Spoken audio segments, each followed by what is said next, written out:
So hello and welcome to all of you on the platform of Bleed Learner K12। ये जो video है इसमें हम लोग class 11th history chapter 9th the industrial revolution औद्योगिक क्रांति के वो महत्वपूर्ण 10 सवालों को करने जा रहे हैं विद द आंसर्स जिनके आपके एग्जाम्स में आने की संभावनाएं बहुत ज़्यादा है। सेशन बाइलिंगुअल रहने वाला है, सवाल भी हम लोग अंग्रेजी में रखेंगे, हिंदी में भी रहेगा और उत्तर भी आपको अंग्रेजी हिंदी दोनों में ही देखने को मिलेगा। ना इससे पहले जो हमने चेंजिंग कल्चरल ट्रेडिशन वाला चैप्टर है उसके टॉप 10 इंपॉर्टेंट क्वेश्चंस को करा था एंड उसके अलावा 5 क्वेश्चंस की वर्कशीट आपको दी थी करने को।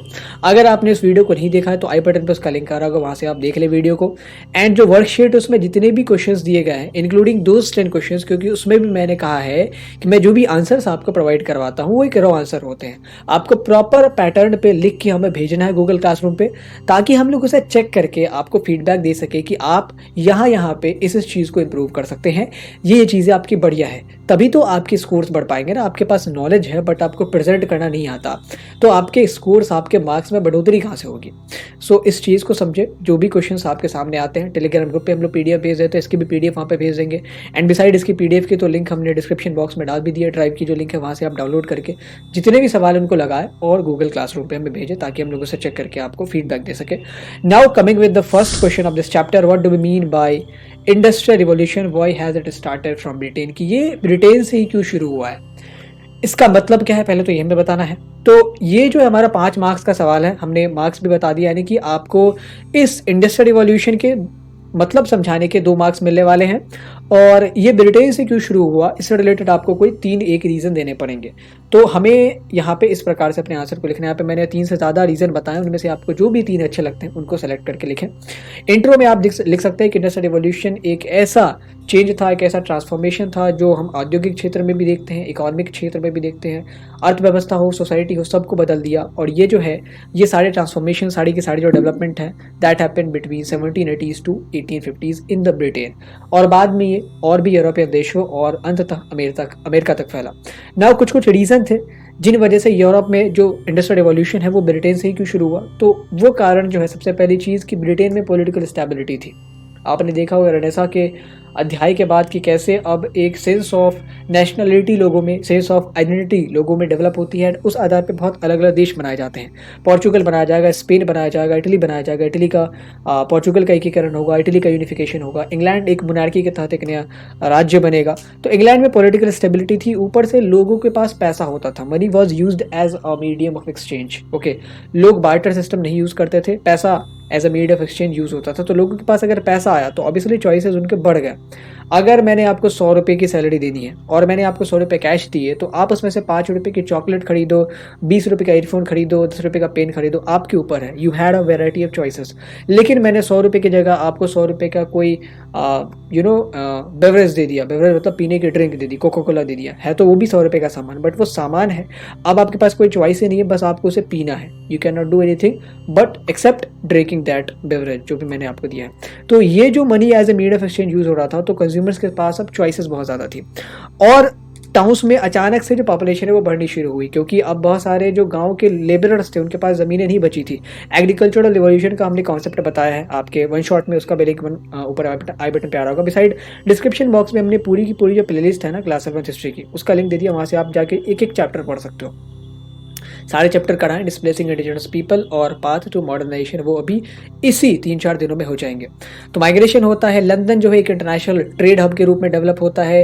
रिवर नेटवर्क्स इंग्लैंड में बहुत बढ़िया था, मतलब जो रिवर्स थी वो कैनाल्स के थ्रू समुद्र से कनेक्टेड थे, तो इससे ट्रेड जो है, सामान एक जगह से दूसरी जगह आसानी से पहुंचाए जा सकते थे और रॉ मटेरियल्स भी आसानी से डिस्ट्रीब्यूट किए जा सकते थे। डेवलपमेंट ऑफ बैंकिंग सिस्टम, शुरुआती जो बैंक्स है यूरोप के वो इंग्लैंड में डेवलप होते हैं। न केवल डेवलप हुए बल्कि जो बैंक ऑफ इंग्लैंड पहला बैंक बना था 1694 में, इसके बाद बहुत कम समय के अंदर बहुत सारे छोटे बड़े रीजनल बैंक्स उभर के सामने आए जिन्होंने इस कैपिटलिस्ट क्लासेस को मदद पहुंचाई अपने इंडस्ट्रीज, अपने फैक्ट्रीज को स्थापित करने में। सो इसलिए जो ब्रिटेन में ही है इस औद्योगिक क्रांति की शुरुआत होती है। Now the next question, how did England become the centre of international trade. ये सवाल बहुत अहम है। सबको लगता है कि बरतानिया की हुकूमत के अंदर इतनी सारी कॉलोनीज आती थी, एशियन कंट्रीज थे, ऑस्ट्रेलिया था, अमेरिका में उन्होंने बहुत दिनों तक हुकूमत की है।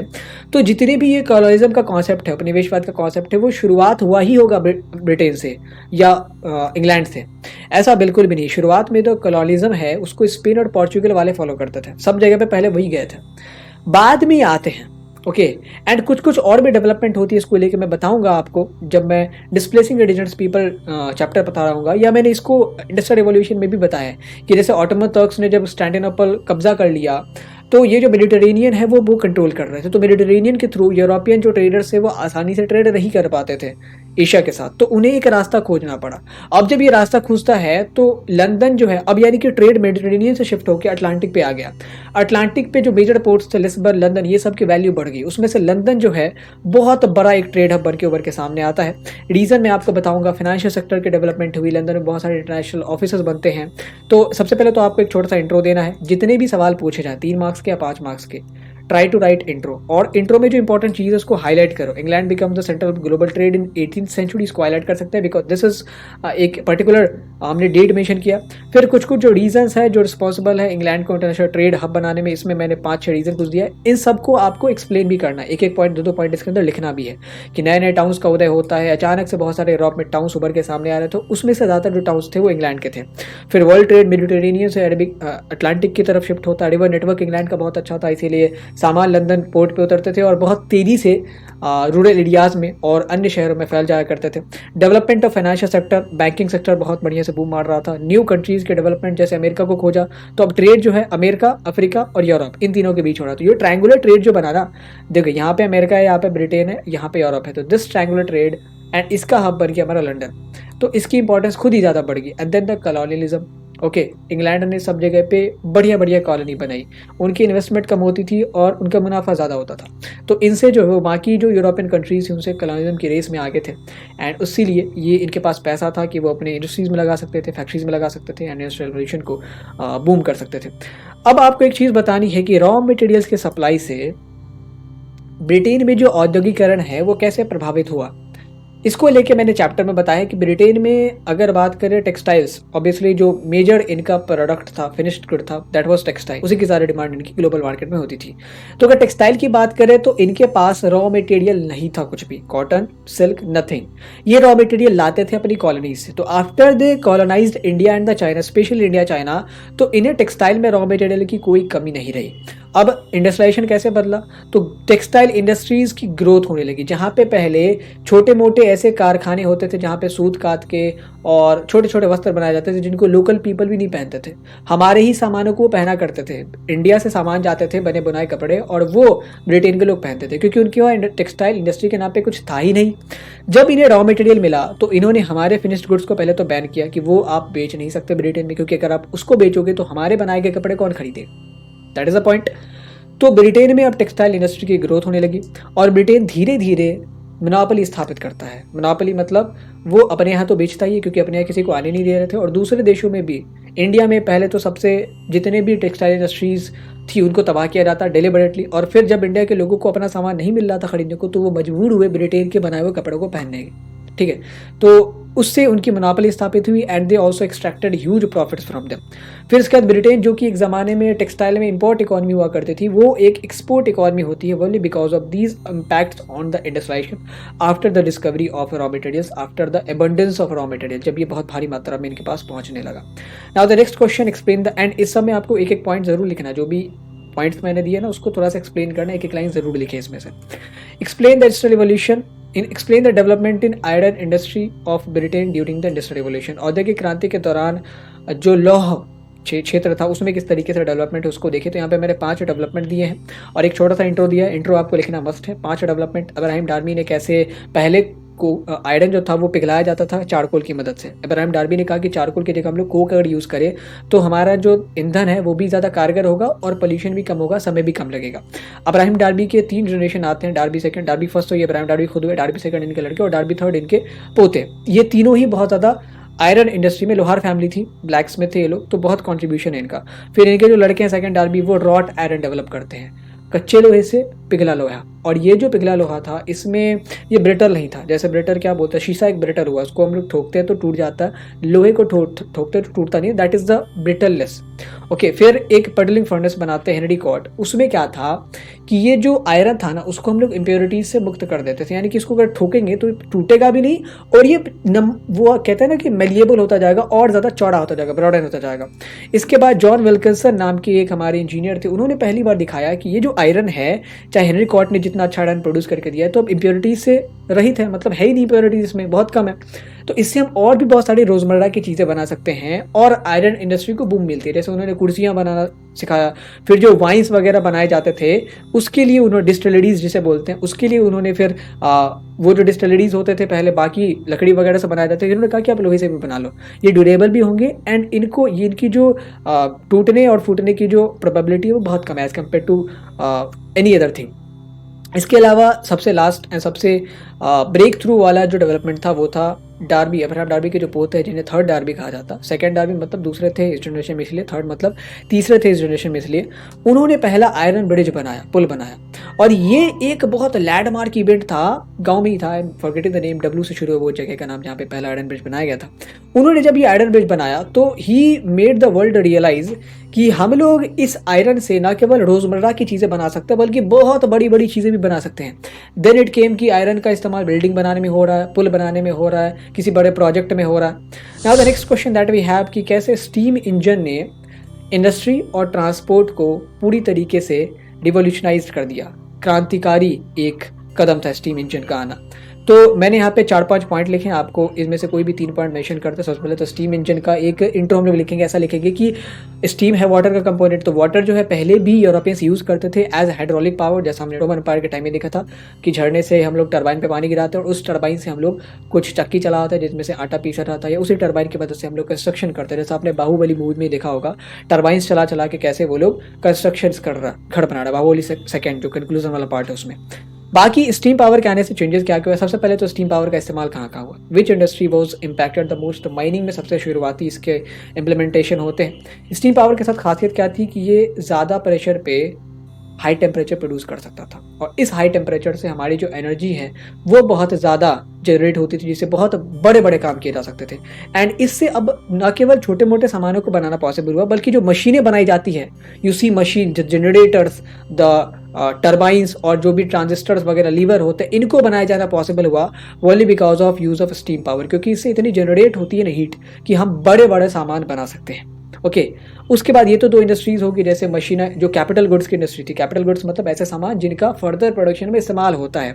फॉर एग्जांपल क्या हो सकता है हमारे लिए कैपिटल गुड, अगर आप चीनी मिल में जाते हैं तो आपको जो वहाँ पे बनाने वाले जनरेटर्स होते हैं या जो बड़े बड़े मशीनें होते हैं वो हमारी कैपिटल गुड्स होगी, ठीक है।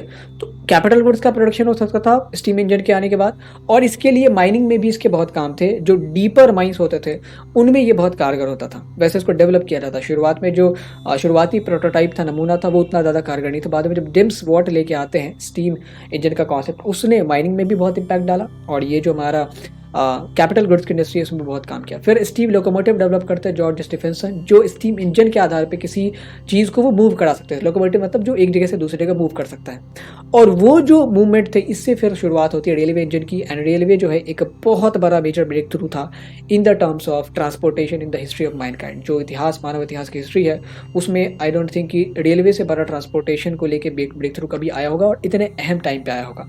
रेलवे के बिना अगर आप कह लें तो परिवेशवाद कभी पूरा नहीं हो सकता था। परिवेशवाद अगर पूरा होता भी तो इस लेवल की जो इनकी ख्याति फैली थी, क्योंकि रेलवे के द्वारा ही ये रॉ मटेरियल्स एक्सट्रैक्ट करते थे, कलेक्ट करते थे, पोर्ट्स तक पहुंचाते थे, और पोर्ट से जो फिनिश्ड गुड्स हैं वो अपने अलग अलग देशों तक पहुंचाया करते थे। So after the advent of railway, transportation of goods not only became easier, ना केवल आसान हुआ बल्कि बहुत फीजिएबल भी हो गया, कॉस्ट एफिशिएंट भी बहुत था ये। Okay. Now the next question, what are the relative advantages of canals and railway transportation? Canals और railway transportation के relative advantages बताने। NCERT का सवाल है। relative advantages मतलब जब canals आया तो उससे पहले जो भी चीज़ इस्तेमाल की जा रही थी for the transportation, उससे canal कितना efficient था, और जब railway आया तो उससे पहले जो चीज़ें यूज़ की जा रही थी for the sake of transportation, उससे railway कितना efficient था, उस पर आपको प्रकाश डालना, हाईलाइट करना उनको। वैसे तो दोनों ही इंपॉर्टेंट है, इसको आप हाईलाइट कर दें इंट्रो में। The relative advantages of canals में क्या कह सकते हैं? कैनाल जो है वो, कैनाल से पहले तो रोडवेज के थ्रू ही सामान जाया करते थे, रेलवे तो कैनाल के बाद आया, तो कैनाल को हम लोग कंपेयर किसे करेंगे? रोडवेज ही करेंगे। तो रोडवेज के थ्रू सामानों को जाने में बहुत टाइम लगता था और बहुत रिस्की भी थे, क्योंकि इनको लूट लिया जा सकता था बीच में। So transportation of goods via canal was much faster than the roads, कि रोड से बहुत फास्टर था। एंड क्या होता है ना, जब कैनाल्स का एक दो जगह पे कन्फ्लुएंस होता, संगम होता, तो वहाँ पे मार्केटिंग सेंटर डेवलप होते हैं। फॉर एग्जांपल मैं बताता हूँ, ये मेरे एक कैनाल है, ठीक है, एक जो नहर है यहाँ आता है, फिर दूसरा नहर यहाँ, और एक और नहर है इस तरफ से वो यहाँ है। तो ये जो जगह है यहाँ पे देखिए इस डायरेक्शन के जो सामान है वो आएंगे। लेट सपोज यहाँ से ना बर्मिंघम के सामान आ रहा है, यहाँ से मैनचेस्टर के सामान आ रहा है, और यहाँ से लेट सपोज आप कह लो तो लंदन के सामान आ रहा है, ठीक है। तो इन तीन जगहों के सामान यहाँ पे अगर एकत्रित होंगे तो ये जो सेंटर हमारा, लेट सपोज इसका नाम कुछ भी रख सकते हैं, इसका नाम हम लोग रख सकते हैं यॉर्कशायर। तो ये जो यॉर्कशायर है ये एक बहुत बड़ा मार्केटिंग सेंटर बन जाएगा और एक ट्रेड हब बन जाएगा। इससे बहुत नए नए मार्केटिंग टाउन्स डेवलप हो रहे थे। Coming to the relative advantages of railway, आप ये भी एक एग्जाम्पल में कह सकते हो कि जो कैनाल्स है वो थोड़े से कॉस्ट एफिशिएंट भी थे as compare to roadways. Okay, अब कैनाल्स के थोड़े से ड्रॉबैक्स की बात करें तो कैनाल जो है कोहरे के मौसम में नहीं चला सकते आप, कभी कभी बर्फ का जो पानी है वो जम जाता था ठंडी में, तो उसमें कैसे हम लोग बोट चलाएंगे। इस समय में आपका जो रेलवे है वो बहुत एक अच्छा कन्वीनियंट अल्टरनेटिव बन के आता है, और इसमें रेलवे ने तो एक तो सुगमता से सामानों को आवागमन के लिए ये तो संचालित किया ही किया कि अब सामान एक जगह से दूसरी जगह आसानी से जा सकते थे। इसके अलावा इससे ये भी होता है कि रेलवे के आने के बाद से, अच्छा, रेलवे में आपको बहुत भारी भरकम मशीनें बनानी होती है, तो रेलवे के प्रोडक्शन में अब बहुत सारे वर्कर्स को एम्प्लॉय किया जाने लगा। तो वर्कर्स के लिए भी फायदेमंद था, जो स्किल्ड वर्कर्स थे, जो लोहे के काम को जानते थे, जो मशीनों के काम को जानते थे, वो अब फैक्ट्रीज द्वारा एम्प्लॉयड किए जाते थे for the sake of making of railway coaches and the railway engine. And उसके बाद रेलवे के कारण क्या हुआ कि ये जो वर्कर्स थे इनको कंस्ट्रक्शन एक्टिविटी में भी काम मिलने लगा। सो ये जो हमारे एम्प्लॉयमेंट का स्ट्रक्चर था वो चेंज होता है बिकॉज ऑफ रेलवे। के बाद तो रेलवे का कॉलोनियलिज्म में क्या इम्पैक्ट है वो तो आप दुनिया ही जानती है, ये इसको भी आप मेंशन कर सकते हो कि विदाउट रेलवे कॉलोनियलिज्म पॉसिबल ही नहीं था फॉर द ब्रिटेन, और ये जो इन्होंने मोनोपोली स्थापित की थी टेक्सटाइल इंडस्ट्री के ऊपर, ये भी इम्पॉसिबल था, ये भी एक धुंधला सा ख्वाब ही दिखता था।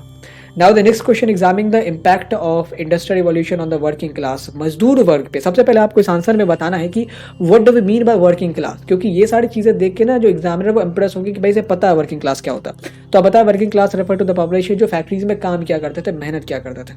ओके, इनके इम्पैक्ट क्या पड़े, चेंजेस क्या पड़े इनके लाइफ के ऊपर। तो वर्किंग क्लास के लोग दिन दहाड़े इतनी मेहनत करते थे, इनको जो है उतना मुनाफा नहीं मिलता था, इनको जिस हिसाब से मेहनत करते थे उस हिसाब से इनको रिवॉर्ड नहीं मिलता था। एंड ये बहुत हार्श वर्किंग कंडीशन में काम करते थे। इससे क्या हुआ कि इनकी जो लाइफ स्पैन है, पहले तो ये गांव में रहते थे, शहर में आके जब ये इस प्रकार से हार्श वर्किंग कंडीशन में, भाई दिन रात इन्हें गर्मी में काम करना पड़ रहा, बड़ी बड़ी मशीनें हैं, बहुत एनर्जी एग्जॉस्ट हो रहा है इनका, तो इनकी जो लाइफ स्पैन है वो बहुत कम होगी। 15 से 20 साल के बीच अलग अलग शहरों पर डिपेंड करता था। मैनचेस्टर में 15 साल की लाइफ स्पैन है, लंदन में 20 साल की लाइफ स्पैन है। मतलब अगर कोई लेबर लंदन में काम कर रहा तो वो 15 से 20 साल ही जिएगा। इस हिसाब से सोचे, अभी तो हमारी इंडिया की एवरेज लाइफ स्पैन 60 क्रॉस कर गई, फिर भी हम लोग चाहते हैं कि इसको बढ़ाएं।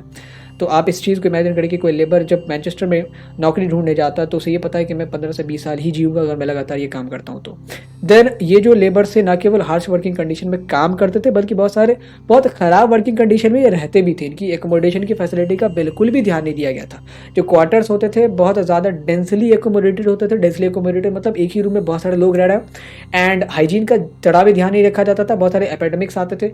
इससे क्या होता था कि एक साथ ही बहुत पॉपुलेशन खत्म हो जा रही थी। एंड सबसे बुरा इम्पैक्ट पड़ा था इन्फेंट के ऊपर। जो छोटे छोटे बच्चे होते थे वो 1 से 5 साल में लगभग, अगर 100 बच्चे जन्म रहे ना तो उसमें से 50 बच्चे तो 1 साल से 5 साल के आयु के बीच ही मर जाएंगे, अलग अलग रीजंस की वजह से। ठीक है, और फिर एक और सोशल इम्पैक्ट आप जान लें, इसमें से आप किसी भी 3 पॉइंट को मेंशन कर सकते हैं। एक और सोशल इम्पैक्ट था कि जब ये इंडस्ट्रियलाइजेशन होता है, फैक्ट्रीज में बहुत सारे अलग अलग क्लासेस के लोगों को रिक्रूट करा जाएगा, महिलाओं को करा जाएगा, चिल्ड्रन को करा जाएगा, पुरुषों को करा जाएगा। तो वहाँ पे डिस्क्रिमिनेटरी वेज पॉलिसी ये लोग अख्तियार करते थे कि पुरुषों को ज़्यादा तनख्वाह देते थे उसी काम के लिए, उतने घंटे काम के लिए, और महिलाओं बच्चों को बहुत कम देते थे। चाइल्ड लेबर बहुत नॉर्मल था, बहुत सामान्य था। लोगों को लगता था, जो फैक्ट्री ओनर्स थे वो ये कहते थे कि हम इन बच्चों को इसलिए भी काम कराना है ताकि ये आगे चल के निपुण हो सके, क्योंकि इन्हें काम तो फैक्ट्रीज में ही करना है। ठीक है, तो दैट वाज द एक्सक्यूज जो वो आर्ग्यूमेंट देते थे। नाउ द नेक्स्ट क्वेश्चन, जो औद्योगिकरण का हमारा प्रभाव बच्चों और महिलाओं की ज़िंदगी पे पड़ा उसको आप एग्जामिन करो। ये भी 5 मार्क्स का है। इसमें हम लोग 2 हिस्सों में अपने आंसर को रखेंगे। एक तो पहला इंट्रो रहेगा, इसमें आप कह दोगे कि वुमेन और चिल्ड्रन जो है भारी मात्रा में टेक्सटाइल मिल्स और माइंस में ये काम किया करते थे। इम्पैक्ट क्या पड़े, पहले तो वुमेन के इम्पैक्ट को एनालाइज करेंगे, फिर बच्चों पर क्या इम्पैक्ट पड़े उसको एनालाइज करेंगे। 3 पॉइंट मैंने दोनों में रखा। अगर बात करें इंडस्ट्रियलाइजेशन की इम्पैक्ट ऑन द वुमेन, तो ये वुमेन ज़्यादातर टेक्सटाइल इंडस्ट्री में काम किया करती थी। इसके अलावा ये जूतों की जो फीतो बनाने वाली इंडस्ट्री होती है, लेस मेकिंग फैक्ट्रीज, उसमें या निटिंग फैक्ट्रीज हो गया या सिल्क फैक्ट्रीज हो गया, इसमें भी काम किया करते थे। टेक्सटाइल फैक्ट्रीज से मतलब ज़्यादातर सेंस में ये होता है कॉटन फैक्ट्रीज, इसीलिए सिल्क फैक्ट्रीज को मैंने यहाँ पे अलग रखा है। ओके, तो ये जो महिलाएं थी इनको डिस्क्रिमिनेटरी वेज पॉलिसी का सामना करना पड़ता था। पुरुषों को उतने ही काम के लिए ज़्यादा पैसे मिलते थे, इनको कम मिलते थे। एंड इसके अलावा इनके सामने और भी बहुत सारी सोशल समस्याएं थी, जैसे ये बहुत ख़राब वर्किंग कंडीशन में काम तो करती थी, उससे भी ख़राब लिविंग कंडीशन में लोग रह रहे थे। तो इनके जो बच्चे थे ज़्यादातर उनकी एपिडेमिक्स के चलते मौत हो जाती थी, तो उसको भी इनको बेयर करना पड़ता था। They also lost infant child due to the subsequent epidemics and which was so morally breaking for them. अगर चिल्ड्रन की बात करें तो जो ऐसे चिल्ड्रन मतलब जो काम किया करते थे, नॉट इन्फेंट, तो बहुत सारे ऐसे 10 साल के अंदर के बच्चे थे जो काम किया करते थे फैक्ट्रीज में। ओके, एंड माँ बाप भी चाहते थे कि वो काम करें, क्योंकि उनके द्वारा एडिशनल इनकम जो जनरेट होती थी वो फैमिलीज को सपोर्ट करती थी। तो अगर बच्चों के ऊपर इम्पैक्ट की बात करें तो बच्चे पहले काम क्या करते थे, तो they use to employed in textile factories and mines. And आपको ये जान के आश्चर्य होगा कि उस टाइम जो टेक्सटाइल मिलों के लिए मशीनें बनाई जाने लगी, जैसे स्पिनिंग जेनी की बात करें, तो उसमें जो लीवर्स थे वो भी छोटे छोटे बनाए जाने लगे, क्योंकि उन्हें पता चल गया कि ये जो मशीनें हैं केवल बच्चे ही ऑपरेट करते हैं, तो इनको उसी हिसाब से बनाया जाने लगा। और फिर भारी मात्रा में बच्चों को फैक्ट्रीज में एम्प्लॉय किया गया। एंड बहुत बार क्या होता था कि वो अब बहुत मशीनें एक जगह पर रखी हुई, that was a tight packed pathway, बहुत कम जगह है उनमें वो लोग चल रहे हैं, उसी में कहीं पे चोट लग गया, कभी उनका बाल फंस गया तो चोट लग गया, कभी उनका हाथ कट गया, कभी कभी तो सो रहा है, मतलब कभी कभी काम कर रहा है वो ऊपर सीढ़ी पे और उनको अचानक से नींद आ गई, क्योंकि वो बहुत एग्जॉस्टेड रहते थे काम कर करके, वहाँ से गिरे और उनकी डेथ होगी। तो इस हिसाब से उनके ऊपर जुल्म होते थे, many died during the work. ठीक है, तो बाद में फिर प्रोटेस्ट भी होता है, इसको लेके हमारा अगला सवाल है। तो इन सब चीज़ों को आप मेंशन कर सकते हैं। Don't forget to highlight the keyword जितने भी हैं उनको अंडरलाइन करो, एंड इसको आप फ्लो चार्ट में भी बना सकते हो। तो जब आप आंसर मुझे लिख के भेजोगे तब मैं बताऊंगा कि कैसे फ्लो चार्ट में आप बना सकते हैं, कैसे आप इंप्रूवमेंट कर सकते हैं। For that you have to send me the answers. Google classroom का लिंक दे दिया, कोड दे दिया। इतनी भी अब आलसीपना रखोगे तो कभी भी 12th में 90 प्लस 95 प्लस नहीं आने वाले हैं। ठीक है, अभी आपको थोड़ा सा एफर्ट लगाना पड़ेगा खुद से भी। हम लोग अगर तैयार है आपकी कॉपीज चेक करने को, अपना टाइम गंवाने को, तो वाई शुड यू हेजिटेट, आप क्यों हेजिटेट कर रहे हो। लिबरलिज्म मूवमेंट को बताओ, ऐसे तो बहुत सारे प्रोटेस्ट मूवमेंट हुए थे। लिबरलिज्म मूवमेंट जो था सबसे ज़्यादा ऑर्गेनाइज्ड मूवमेंट था। 3 मेजर डिमांड थे, 4 मेजर डिमांड थे। सबसे पहले कि हमें महिलाओं और चिल्ड्रन के जो लेबर वर्किंग कंडीशंस पे कंट्रोल चाहिए। ऐसा नहीं कि इसे 16-16 घंटे काम कर रहा है, महिलाओं और बच्चों को भी माइंस में डाले हुआ। माइंस में सबसे खराब वर्किंग कंडीशन होता था, कभी भी जान का खतरा होता था, कभी भी you can die any time anywhere. एक बहुत बढ़िया किताब है, आई थिंक वो शिवगामी के ऊपर है, जो हमारे बाहुबली का कैरेक्टर, उसमें भी ये चीज़ दिखाएगी कि माइंस में काम करना कितना मुश्किल होता था बच्चों के लिए। ठीक है, डिमांड फॉर मिनिमम वेज, ये बहुत इंपॉर्टेंट था, नहीं तो महिलाओं को और बच्चों को एक्सप्लॉइट करा जाता था। एक स्टैट में बताऊं, और आप कोशिश करिएगा कि आप जब इन पॉइंट को एक्सप्लेन करें तो आप स्टैट्स बता सके। जैसे एक स्टैट आपकी किताब में दिया हुआ है कि टेक्सटाइल फैक्ट्रीज में एक काम के लिए उतने घंटे अगर पुरुष काम करता था तो उसके 25 सीलिंग मिलते थे। 25 सीलिंग मतलब एक यूनिट है पॉइंट का, 25 रुपया समझ लो। महिलाएं अगर वही काम उतनी ही देर करती थी तो उन्हें 7 सीलिंग मिलते थे, और वही बच्चे अगर करना तो उन्हें 1 सीलिंग मिलती थी। तो इस हिसाब से मिनिमम वेज डिसाइड करना बहुत ज़रूरी था। लिबरलिज्म के जो हमारे लीडर थे नेड लेड, वो इस चीज़ को लेकर बहुत ज़्यादा वोकल थे कि मिनिमम वेज हमारे यहाँ होना ज़रूरी है, नहीं तो एक्सप्लॉइट करे जाएंगे वर्कर्स। और फिर बहुत सारे जो वर्कर्स थे वो ना मशीनाइजेशन के चलते अनएम्प्लॉयड भी हो चुके थे। जब फैक्ट्रीज के ओनर्स ने देखा कि जो वर्कर्स हैं वो अब बगावत करते हैं, खासतौर पे जो पुरुष थे वो बहुत ज़्यादा रेबेलियस होते थे कि उनकी महिलाओं के साथ अत्याचार और उनके बच्चे मर रहे, तो वो ऑब्वियसली बगावत तो करेंगे। तो इसके लिए फैक्ट्री ओनर्स ने क्या कहा कि भाई अगर मशीनें ऐसी आ जाती है जिनसे हमें लेबर्स कम एम्प्लॉय करने पड़े, तो मशीनों को खरीद लेते थे, और जितने भी लेबर्स होते थे वो अनएम्प्लॉयड हो गए बिकॉज ऑफ मशीनाइजेशन। तो इसको लेके बहुत सारे जो वर्कर्स थे वो रिवोल्ट कर रहे थे, वो डिमांड कर रहे थे कि हमारी जो जॉब छूटी है बिकॉज ऑफ मशीनाइजेशन उसको बहाल करो, हमें फिर से रिक्रूट करो, एंड ट्रेड यूनियंस बनाने का अधिकार दो। आप एक चीज़ को जाने, ट्रेड यूनियन का ही बहुत बड़ा रोल है। कॉन्सेप्ट ऑफ एक लेजर फेरे आता है कि लेजर फेरे एडम स्मिथ ने दिया था। वो कहते हैं कि फैक्ट्रीज़ को या जो प्राइवेट फर्म्स हैं उनको सरकार इंटरफेयर करे ही ना, वो जैसे चलना चाहता है चले। अगर ट्रेड यूनियन ना होंगे तो लेजर फेयर पॉलिसी के अकॉर्डिंग तो प्रॉफिट तो मैक्सिमाइज करा ही जाएगा, बल्कि जो मैन पावर है उसको भी बहुत बहुत ज़्यादा एग्जॉस्ट कर दिया जाएगा एक्सप्लॉइट कर करके। तो ट्रेड यूनियंस अगर फॉर्म किए जाते हैं अभी किसी फैक्ट्रीज, किसी फर्म या किसी कॉरपोरेशन में, तो ये बढ़िया चीज़ है उनके लेबरर्स के लिए, उनके वर्कर्स के लिए। जो भी उनके एम्प्लॉयज़ हैं वो उससे बेनिफिट होते हैं, क्योंकि उनके फिर जो राइट्स हैं उनका हनन नहीं हो सकता। तो ये सारी चीज़ें आप लिबरलिज्म मूवमेंट के अंदर लिख सकते हैं। Now the next question, throw some light on the labour reforms of 19th century. 3 marks का है। तो यहाँ पे वैसे तो 4 एक्ट हैं, मैंने 3 ही दिए, एक आपको खुद से लिखना है। एक था एक्ट ऑफ 1819, अब ये बराबर प्रोटेस्ट हो रहे थे तो ब्रिटिश गवर्नमेंट को भी आखिर राजनीतिकल स्टेप लेना ही था। तो 1819 में पहला एक्ट आता है जिसमें कहा कि 9 साल से नीचे के बच्चे काम नहीं करेंगे फैक्ट्रीज में, और जो 9 से 16 साल के बच्चे काम कर रहे हैं फैक्ट्रीज में वो 12 घंटे ही करें। ओके, इस एक्ट के ड्रॉबैक क्या थे आपको पता ही है कि इस एक्ट को इन्फोर्स करने के लिए, यहाँ जो प्रोविजंस थे उसको इन्फोर्स करने के लिए कोई अथॉरिटी नहीं थी, तो इसको इन्फोर्स किया नहीं गया। ये जो कानून है बस किताबों तक ही सीमित रहा, कागज़ों तक ही सीमित रहा। फिर 1833 में एक्ट आता है जिसमें कहा गया कि अब जो पेरेंट्स थे ना बच्चों के, वो कहने लगे भाई आप कैसे 9 साल से कम के बच्चों को प्रोहिबिट कर दोगे, ये काम करेंगे क्योंकि ये काम करते हैं तभी तुम्हारे पास पैसा आता है। तो फिर सरकार को दबाव में आके ये बहाल करना पड़ा कि अच्छा 9 साल से जो कम के बच्चे हैं वो अगर काम करेंगे भी तो केवल सिल्क फैक्ट्रीज में करेंगे, क्योंकि वहाँ पे जो रिस्क होता है इनके लाइफ के साथ बहुत कम होता है। और इस चीज़ को इंश्योर करने के लिए कि भाई ये भी इंश्योर्ड हो कि ये केवल सिर्फ फैक्ट्रीज में काम कर रहा है एंड 9 से 16 साल के बच्चों के साथ 12 घंटे ज़्यादा काम नहीं लिया जा रहा, इसके लिए फैक्ट्री इंस्पेक्टर्स को अपॉइंट करा गया कि जो इस चीज़ को मॉनिटर करके अगर कोई इसका उल्लंघन करता है, इसको ब्रीच करता है तो उसको पनिश भी कर सके। Then minings and colonies act of 1842 पारित किया गया, जिसमें देखा गया माइनिंग एसोसिएशन एक बनाया गया, कमीशन बनाया गया। उसने देखा कि सबसे ज़्यादा जो जुल्म होता है महिलाओं और बच्चों के साथ वो माइंस के अंदर काम करवा के होता है, क्योंकि वहाँ पे तो बहुत ज़्यादा, अगर वो जिंदा बच भी जाते हैं काम करते हुए तो उनकी लाइफ बहुत कम हो जाती है, बहुत बहुत बहुत ज़्यादा कम हो जाती है। आपने शायद 10th क्लास या 11th क्लास में एक चैप्टर भी जिसमें आपने देखा होगा फिरोज़ाबाद एक बहुत फेमस शहर है चूड़ियाँ बनाने के लिए। वहाँ पे कितने ऐसे लोग थे जो अपनी आँख जो है वो बहुत टाइम से पहले ही उनकी आँखों की जो रोशनी वो चली जाती थी, बिकॉज वो उस टाइप से वो फर्नेसेस के सामने काम किया करते थे जहाँ पे भट्टी एकदम बहुत सुलगती हुई भट्टी होती है और फिर इससे आपकी जो आँख की रोशनी है वो कमज़ोर होती जाती है। तो माइनिंग एंड कॉलोनीज एक्ट पारित हुआ। कॉलोनीज मतलब वही कोयले के जो खदान होते थे वो, एंड उसमें कहा गया कि 10 साल से बच्चे जो हैं, 10 साल से कम के बच्चे वो और महिलाएं कभी भी माइंस में नहीं काम कर सकते, अगर आपने किया तो पनिशेबल ऑफेंस है। फिर इसके बाद 1847 में एक एक्ट पारित किया जाएगा जिसमें कहा गया कि जितना भी आपको काम कराना है आप 10 घंटे से ज़्यादा नहीं करा सकते। 10 आवर्स रूल जो है, 10 आवर बिल बहुत फेमस बिल था, 1847 के एक्ट में ही आया था, इसको भी आपको मेंशन करना है। इतना को आपने मेंशन कर दिया, ट्रस्ट में आपको पूरे नंबर मिलेंगे। बट फिर भी आपको मैं कहूँगा कि आप हमें आंसर्स लिख के भेजो। ये रहे हमारे कुछ 10 क्वेश्चन, इसके अलावा 5 और क्वेश्चन है जिनकी जो वर्कशीट है हमने PDF फॉर्म में नीचे ड्राइव पे डाल दी, उसका लिंक जो है डिस्क्रिप्शन बॉक्स में आपको मिल जाएगा। उन सवालों को करो, इनको भी करो, इनमें भी मैंने आंसर ही बताया। आप जितना सजावट करके फ्लो चार्ट बना के भेजो हमारे लिए बेहतर होगा, हम आपको चेक करके बताएंगे कि भाई इसमें आप इंप्रूव कर सकते हो। एंड डिसाइड अगर आपका उत्तर सही हो तो हम लोग अपने इंस्टा हैंडल पे कम्युनिटी पोस्ट के थ्रू टेलीग्राम ग्रुप पे आपको प्रमोट भी करेंगे, आपको अप्रिशिएट भी करेंगे। That's what we do. आपने क्लास 12th के बच्चों को देखा होगा कि वो अच्छे आंसर्स लिखते हैं and we use to promote them, ताकि हमारा मकसद ये कि आपकी ग्रोथ हो सके in terms of scores, in terms of internal development. So take a step and attempt all the questions and send us the answers on the Google Classroom. See you on the Google Classroom. And जितने भी बच्चे नए हैं make sure कि आप channel तो subscribe कर ही करें एंड टेलीग्राम ग्रुप को भी ज्वाइन करें, क्योंकि डेली वहाँ पे 8 बजे एक डाउट सेशन कंडक्ट करवाया जाता है। वैसे तो डाउट्स हमेशा ही सॉल्व होते हैं, बट एक स्पेशली 8 बजे डाउट सेशन मैंने रखा जिसमें सारे डाउट्स आपके ऑन द स्पॉट सॉल्व होते हैं। आपके मैगी बनने से पहले आपके डाउट जो है वो सॉल्व हो जाएंगे वहाँ पे। So join the Telegram group and let's wait for 22 February. बहुत बड़ा सरप्राइज जो है वो हम लोग उससे रिवील करने वाले हैं। जितने भी लर्नर्स हैं वो स्टे ट्यून्ड रहे एंड नए लर्नर्स को भी लेके आए कि भाई ऐसा सरप्राइज जो है आई डोंट थिंक कभी भी किसी ह्यूमैनिटीज़ चैनल ने लाया होगा।